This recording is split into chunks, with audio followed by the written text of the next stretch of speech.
mes amis, thank you very much. Thank you for this incredibly warm welcome. It's wonderful to see so many people out today. It's rare in politics that we actually need to have a bigger room. Usually we like squeezing people into the smallest possible room, but we actually opened up the back here because it's such an important election and such an exciting moment to draw people out. I want to thank you all for the warm welcome and start by recognizing that we're all here gathered today in Saskatoon on traditional Treaty 6 territory.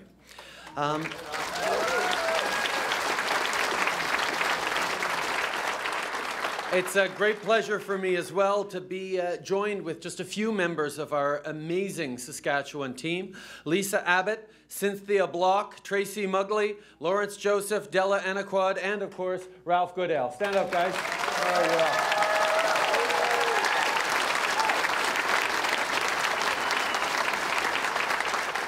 I'm proud to be with them today to talk about our plan for growth and for real change.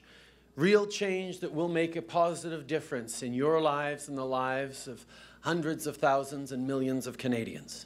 That's what this election is all about, after all. You. I spent these past years engaging and meeting with Canadians here in Saskatchewan and right across the country. And I hear the same thing everywhere I go. It's time for a change in Canada, a real change. Yes, people are tired of this cynical old government that spends all of its time thinking about itself and none of it thinking about Canadians. Un gouvernement corrosif qui ne manque jamais une occasion de créer la chicane, mais qui se sauve quand vient le temps de régler les problèmes.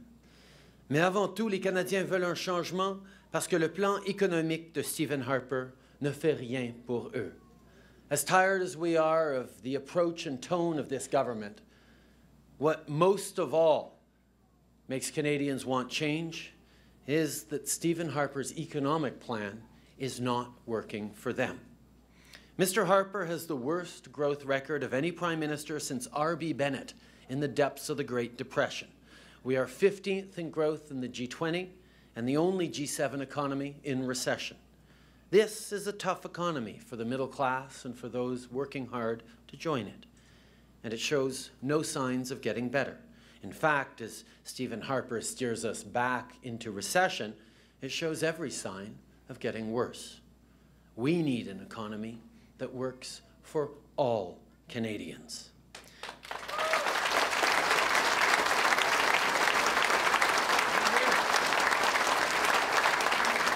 Because we know that Canada only succeeds when we all succeed together. Which brings me to what I'm here to announce today. I believe that all children have the right to a high-quality education. Unfortunately, in Canada, that's not how things are. First Nations education systems are chronically underfunded, and First Nations students get far less funding per student than kids in provincial systems. As a result, First Nations students are falling behind in reading, writing, and numeracy, and less than half of all First Nations students on reserves graduate from high school. Canadians know that that's just not right. The futures of First Nations children are not just the future of First Nations communities, but also the future of Canada. And yet, Mr. Harper has done little to improve things. No nation-to-nation dialogue, no respect for rights or for treaties, no regard for First Nations control of First Nations education, no delivery on desperately needed investments, just a unilateral, top-down approach from Ottawa. Worse, Mr. Harper slashed the federal budget for First Nations, and since 2009, the Conservatives have allowed $1 billion of that budget to go unspent. Indigenous peoples make up the fastest growing segment of the Canadian population. We know that strengthening economic outcomes and opportunities for First Nations is critical to our shared economic future. It's time for a renewed, respectful, and inclusive nation-to-nation process to eliminate the gap in First Nations education.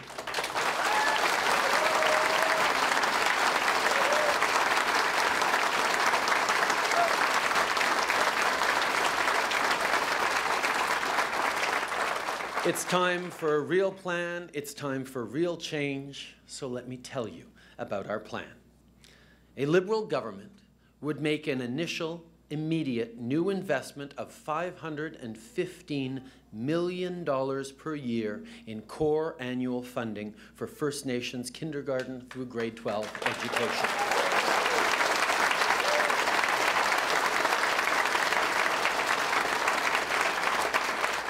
And that funding will increase to over $750 million per year by the end of our first mandate, for a total of $2.6 billion in new funding for K-12 First Nations education over 4 years.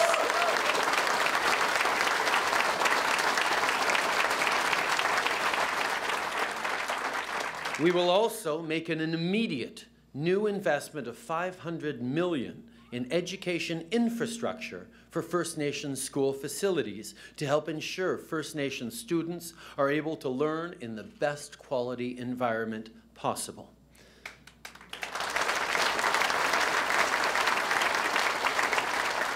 And we will invest $50 million more per year into the post-secondary student support program to help more First Nations students access post-secondary education.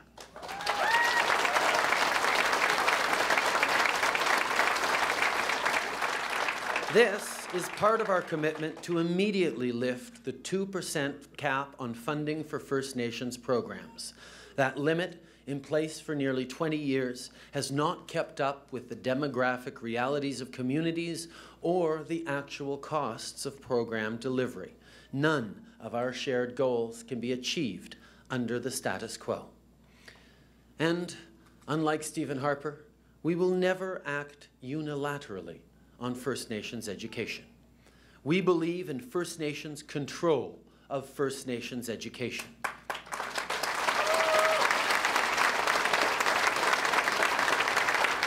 The federal government should work nation to nation as a partner to ensure goals set by First Nations are achieved. We will support First Nation-led initiatives with respect to jurisdiction over education, and also collaborate with the provinces and territories on improving urban Indigenous education. At the same time, we'll work with residential school survivors, First Nations, the Métis Nation, Inuit communities, provinces, territories, and educators to ensure that Aboriginal and treaty rights, the legacy of residential schools, and the contributions of Indigenous peoples have made to Canada are included in education curriculums across the country.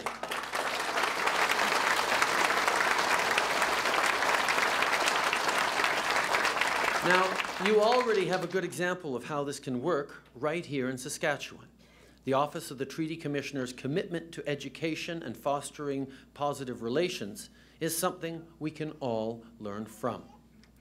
And finally, we will also provide substantial new funding to support the ability of First Nations to promote, preserve, and enhance their languages and cultures. For me, this is essential. A language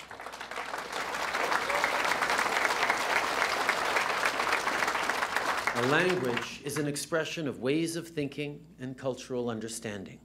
Knowledge of one's language is directly related to better physical, mental, and spiritual health. We know from experience the essential role that language revitalization plays in building strong communities, healing, education, development, strong families, and a reconnection to identity. Simply put, a healthy language means healthy individuals and healthy communities.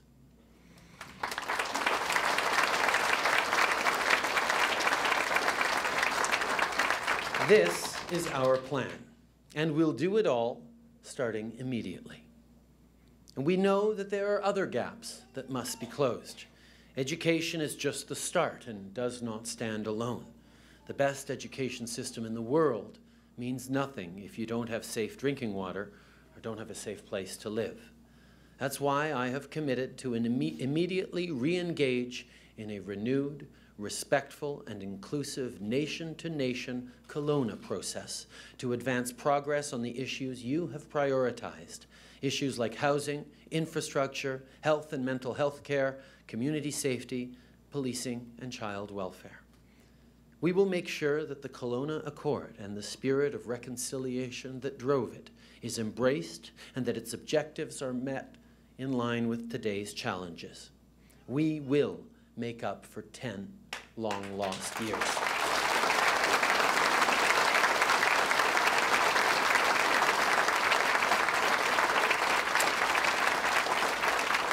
Je crois que tous les enfants ont droit à une éducation de qualité. Malheureusement, ça ne se passe pas comme ça au Canada. Les systèmes d'éducation des Premières Nations sont sous-financés. Ils reçoivent un financement par étudiant bien inférieur à celui des provinces. L'avenir de ces enfants n'est pas seulement l'avenir des Premières Nations, c'est celui de tout le Canada. Les peuples des Premières Nations sont le segment de population qui connaît la plus forte croissance au Canada. Nous savons qu'une amélioration des conditions de vie et des débouchés économiques des Premières Nations est essentielle à notre avenir économique commun. Il est temps de mettre en place un dialogue de nation à nation renouvelé, respectueux et inclusif pour éliminer le déficit de financement de l'éducation des Premières Nations. Aujourd'hui, j'annonce qu'un gouvernement libéral investira dès son élection 515 millions de dollars pour l'éducation des Premières Nations, de la maternelle à la 12e année, pour un total de 2,6 milliards de dollars sur 4 ans. Nous investirons aussi 500 millions de dollars de plus sur 3 ans dans la construction d'infrastructures scolaires destinées aux Premières Nations. Il est important que les étudiants puissent apprendre dans le meilleur environnement possible. Et nous investirons 50 millions de dollars de plus par an dans le programme de soutien aux étudiants de niveau postsecondaire pour aider un plus grand nombre d'étudiants autochtones à poursuivre des études supérieures.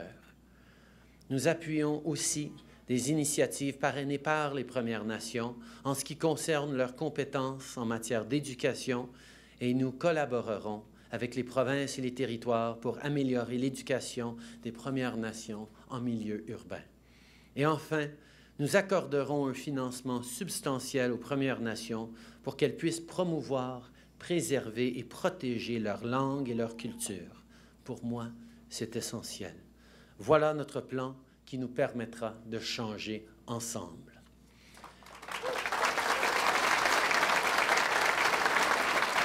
Now, I won't try to convince you that I'm the only choice to replace Stephen Harper, but I'm determined to prove that we're the best choice to replace Stephen Harper.